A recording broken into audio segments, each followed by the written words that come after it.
Les amis, l'historien Basile Diatezwa fait des révélations incroyables sur les Tutsi Banyamulenge dans notre pays.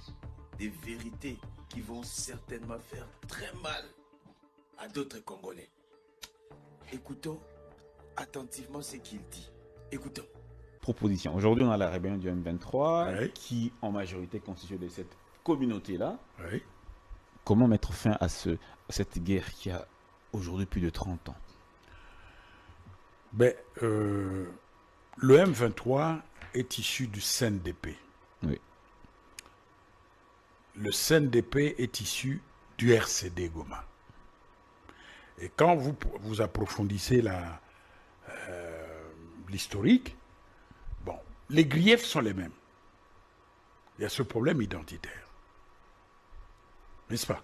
Parce que dans le nord Kivu, tout comme dans le sud Kivu, il y a des Congolais qui n'acceptent pas dans leur tête qu'un Tutsi soit Congolais. C'est un problème anthropologique. Il faut partir de l'histoire précoloniale de ces régions des Grands Lacs, ainsi de suite, tout ça. Des problèmes locaux, des leaderships. C'est parce qu'il n'y a pas un État viable et responsable pour imposer un ordre politique.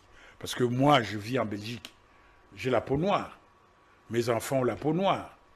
Il y a des racistes en Belgique. Mais la loi belge me protège mes enfants. Vous comprenez? Si l'État n'est pas fort, on arrive à ces dérives-là. Pourquoi est-ce que vous devez refuser à un Tutsi la nationalité congolaise?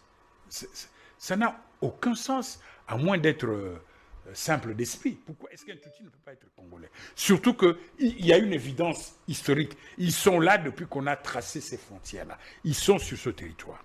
Qu'est-ce qu'ils veulent exactement? D'abord, ils ne demandent pas la nationalité congolaise puisqu'ils sont congolais. Ça, il faut que le Congolais enfonce ça dans sa tête. Ils ne réclament pas la nationalité. Ils sont congolais. Et ils veulent se retrouver dans leurs droits et devoirs de citoyens congolais. Point barre. Ça, il faut enfoncer ça dans la tête. Il faut que ça soit un acquis politique. Mais non, dans les griefs du M23, qui sont les griefs du CNDP et tout ça, là, il y a des réfugiés Banyarwanda en Ouganda, au Rwanda, au Burundi, jusqu'en Tanzanie.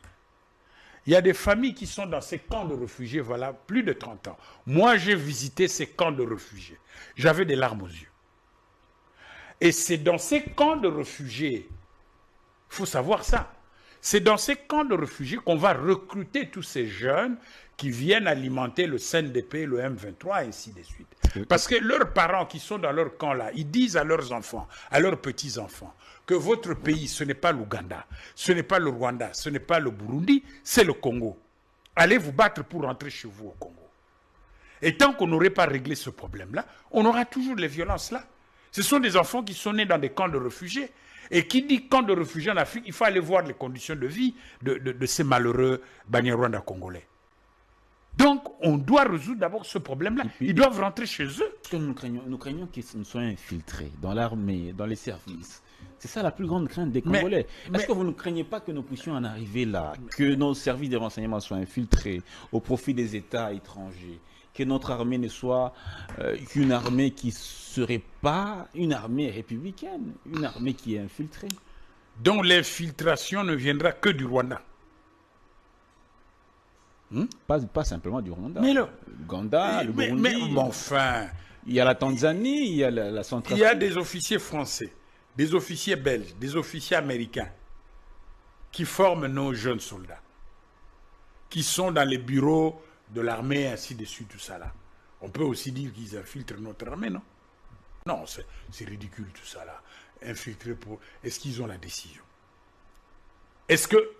quand vous voulez parler de l'infiltration, donc vous voulez dire comme nous sommes en guerre avec le Rwanda, donc ils vont nous infiltrer. Mais est-ce que nous sommes là pour une guerre permanente avec le Rwanda? Ça n'a pas de sens. Au contraire,